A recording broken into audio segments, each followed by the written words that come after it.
What's up, everybody, and welcome back to another episode of Lockdown 23-1. And today, ladies and gentlemen, I got some more crazy news coming out the penitentiary for 2019. But first, let me just say this. If you don't see me dropping any videos the next couple days, we do have a hurricane coming our way. I don't think it's going to really do anything to us. You know, it's coming up the coast. I think we're going to get a lot of rain, maybe power outage. So please keep me, my family, and everyone else in this area in your prayers. And please don't unsubscribe because I ain't drop a video every damn day. I'm just playing, man. I know y'all won't do that, but at the same time, if you don't see any videos dropping for that day, that's probably why. And not to mention, I got another child coming. You know, any damn day, I'm gonna have a fourth little booger up in this crib. More milk, more diapers, and more attitude coming my way. But yes, it is hectic over here. But let's go ahead and jump into the first story I want to bring to y'all's attention, man. This was actually brought to my attention by an individual by the name of 5_10. This is his Instagram name. But he brought this to my attention, and it's pretty damn crazy the way this guy's life ended up. This man right here, do y'all recognize him? Okay, all them young gangster punks growing up in the hood know exactly who this guy is. But I'm sure a lot of you don't. Okay, there was a notorious movie back in the day called Boys in the Hood. And this young buck right here, you know, it was about rival gangs and stuff, neighborhoods. I think it was there out in South Central or Compton, something like that. But anyways, this guy right here in the movie hung out the window and shot this young buck in the back with the double-barrel shotgun. You know, killed him. And this is in the movies. But in real life, you know, he was an actor and stuff, but he got in trouble. And he actually killed 2 individuals in real life. He got sent to the penitentiary, ladies and gentlemen. Avery was murdered by his cellmate, okay? After 11 inmate counts, meaning that the guards were checking that they had everyone in their cells, Avery still wasn't missing, okay? 11 standing, or not all of them were standing counts, okay? In prison, we have counts. It's like usually 3 or 4 a day and 1 at night when you're sleeping. You know, they usually count while you're asleep and you don't even see it. But anyways, they have 2 types of counts, okay? Lockdown count, you can sit in your bunk as long as the correctional officer can see you in the bunk, you're good. But morning time, first thing in the morning when you go eat breakfast, and nighttime when you're about to go to sleep, they do stand-in counts. I think they might do one in the middle of the day, I can't remember. Some places do, some places don't. Stand-in counts, you can't just sit in your bunk, okay? You literally have to stand in front of your cell door, and the CO's supposed to come around, check your name tag, and face picture. They have a book full of pictures, and every cell that they walk past, they make sure your picture's aligned with that cell. Some prisons don't, some prisons do. I was in a prison one time, I was jumping around from cell to cell. I was staying at my homeboy's cell, we would party all night. It wasn't even my registered cell, but look, they don't check face cards. So as long as you got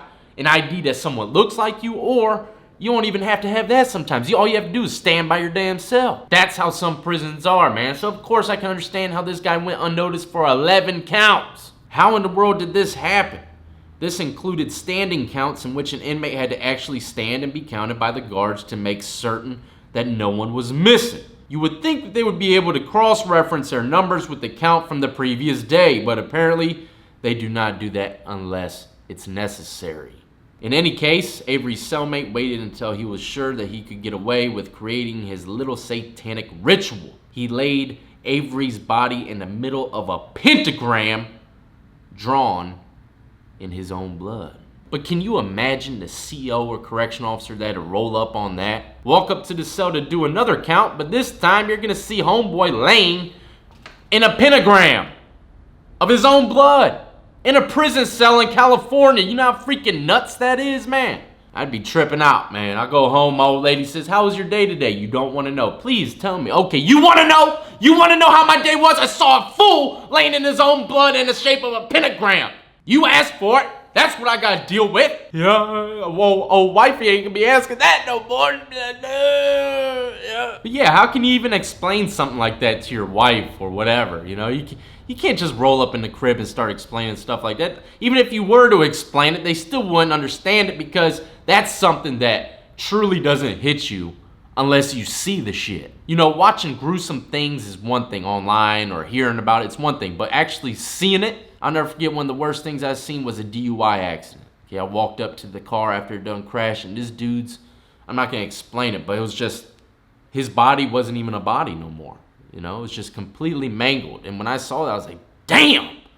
No, it's nothing like the damn movies, nothing like the pictures, nothing like a video, okay, when you see it in real life. Now, this story's coming from my home state, from a notorious prison called Red Onion, and they actually did a documentary on this prison because of solitary confinement, people sitting in there for so long that they are actually losing their rabid minds. Mentally ill prisoner held in solitary for so long that he lost the ability to speak. How the hell does that happen? Oh, it can happen. It can happen, especially if you've got a weak mind. A prisoner with a history of mental illness was held in solitary confinement at a prison in Virginia for over 600 days, leading to a collapse in his physical and mental condition. 600 days. It's almost 2 years straight in solitary confinement. No kind of interaction with anyone except for maybe a cellmate. I think Red Onion has cellmates. I'm not sure, but I've never been there. It's maximum security penitentiary in Virginia. The worst of the worst goes there. Okay, it's kind of like Colorado's Supermax Penitentiary. I mean, this place is up in the mountains. You don't want to go there.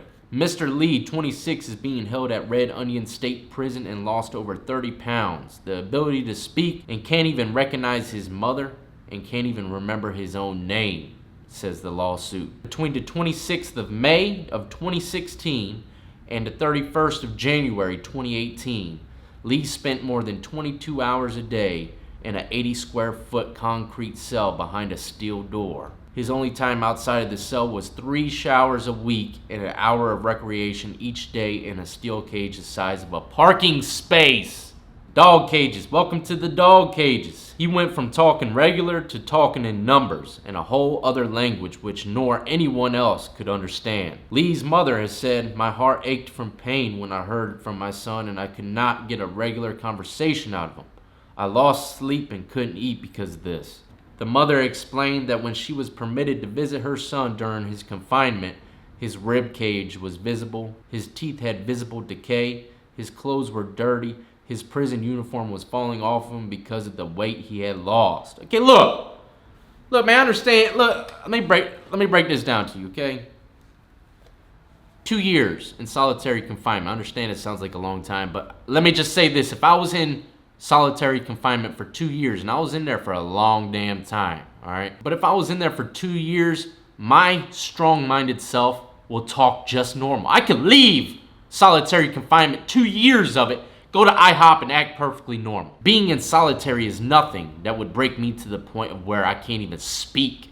Some prisons and jails, they do serve less, and I can understand you might see your rib cages, you know, if that's all you got to eat. But when it comes down to talking, you can't even talk, have a normal conversation with someone because you're mentally broken from 2 years of solitary. That would never happen to me.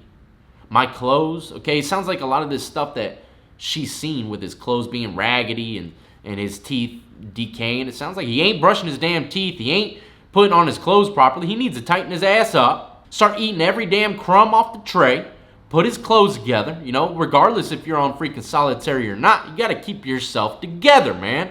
Chances are this guy was doing all this shit to himself, man, just slacking. You know, he might have went crazy. They said he had mental problems in the beginning.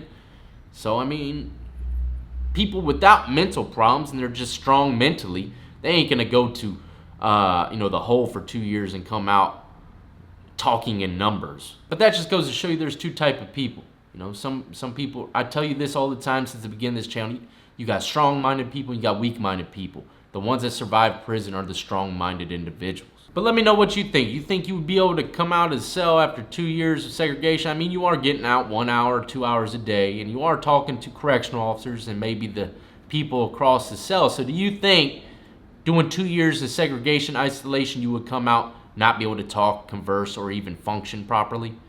Let me know what you think in the comments section. Could you handle it, or would you break completely? Next is a wild-ass story as well. A gang member's mother worked in the U.S. Attorney's Office. Now she's accused of outing snitches. They'll find out if you're snitching, dawg. You never know whose mama's working for the U.S. Attorney's Office. Mr. Hillard, 28, belonged to the 5'9" brim set of the notorious Blood Street Gang, whose members have spent years engaging in deadly turf wars in Brooklyn and Long Island, according to the federal prosecutors. His mother, meanwhile, worked for the Justice Department, the institution investigating the gangs and bringing charges against their members. A paralegal for the U.S. Attorney's Office in New Jersey, she had spent 9 years working in the office civil division. While working as a paralegal, prosecutors say that Mrs. Hillard, 44, used her government-issued computer to identify and expose snitches, potential witnesses who were providing authorities with information about gang activities. The Brooklyn resident, who pleaded not guilty to a slew of charges Tuesday, allegedly found sensitive information in databases of criminal cases, then passed it along to the 5'9" Brims blood gang. She also allegedly outed her son's accomplice in a 2018 robbery, opening him up and his family to death threats. Okay, so her first mistake was using a damn government computer. Unbelievable. But it says prosecutors haven't revealed how they learned that Miss Hillard was allegedly leaking sensitive information to gang members. But in charging documents, they say that she spoke to her son on the phone in April 2016 and told him that she had looked up criminal cases at the request of the blood gang, who wanted her to find out who had snitched. After 2 men were arrested in multiple felony charges, Mrs. Hillard complained in text messages that her son has no line of defense because his co-defendant told everything, and claimed that the accomplice was trying to jam my son up. The co-defendant, identified in court documents as John Doe, had spoken to police after his arrest, and Mrs. Hillard got hold of the video footage of the statement, which was part of the discovery material for her son's pending court case. She allegedly posted it on YouTube, titling it NYC Brim Gang Member Snitching Part 1. There you go. You never know whose mama's working for the U.S. Attorney's Office. She's going to be facing some penitentiary time now as well. But at the same time, what would you do if you were the mama? And your son, even though he was a part of this whole scheme, got jammed up by Code D, a snitch. Your son's about to be doing 20 years in prison because of a snitch. What would you do if you were the mother? Would you want some kind of retaliation towards that individual that put him in prison? Next, last but not least, is a correctional officer trainee. Mississippi, a correctional officer trainee at the Central Mississippi Correctional Facility in Rankin County, has been charged in connection with contraband found in one of the kitchens at the facility Monday. 30-year-old Mrs. Foster, who was hired in February, that's all it took, was from February to now, to get caught up from bringing contraband in. A trainee. She probably got into the penitentiary strictly because someone wanted her to bring in contraband. That's probably the only reason why she got the job in the first place, was to help someone in prison. The contraband includes marijuana, tobacco, a cell phone, top tobacco, rolling papers, cigarette packs, and lighters. A preliminary investigation indicated the person would receive $500 for bringing in the items. Damn. That's a little lick right there, boy. You see them black and milds right there? You know how many times I've seen so many dirty things happen with them black and milds? But yeah, that just goes to show you as well. Look at all that damn tobacco. You're going to be making way more money on tobacco in prison than weed. Okay, more people are going to buy tobacco because you ain't going to get popped dirty on no dirty urine. If you get caught smoking a cigarette, ain't no major charge. You ain't going to no level 5, you know. Your level's going to increase, but it ain't going to increase that much. Smoking cigarettes, it's a lot safer in prison when it comes to if you get caught, you know. So a lot more people are going to be buying tobacco than the individuals that are buying weed. While I can understand the temptation for anyone in such a low-paying job as a correctional officer in Mississippi, it never ceases to amaze me that someone would be willing to risk his or her freedom. For an officer to violate his or her oath of office in such a manner is a disgrace for this agency. Well, you want these people to take oaths, right? Well, you better start paying them more. You ain't gonna get no kind of loyalty out of anyone when you're making billions of dollars and they're making pennies. But yeah, just a few months after this girl started working, got caught up with all this damn drugs and tobacco, man. Crazy. But anyways, that's the last story of the day. I hope you enjoyed. Please do not forget to hit the like and subscribe button if you did. And if any of y'all have been in the penitentiary out there and have a crazy story or any kind of story, okay, it could just be jail, something, and it doesn't have to be the most gangster prison out there, okay? If you have a story and would like to tell it, message me on Instagram. The links to all of my social medias in the description of the video. Give me a quick rundown of what you got to say, and we'll try to bring you on to the show. And also check me out on Twitch, Twitter, Instagram. On Twitch, I'm streaming 2 times a day. Check out my Teespring page for all your Lockdown 23-in-1 merchandise. I got new t-shirt designs and I lowered the prices. So get yourself a 23-in-1 t-shirt and support the cause. And as always, ladies and gentlemen, I salute to every last one of you who've been supporting me since the beginning, and everyone who's just now joining the lockdown compound. Y'all be easy, be safe, and stay free.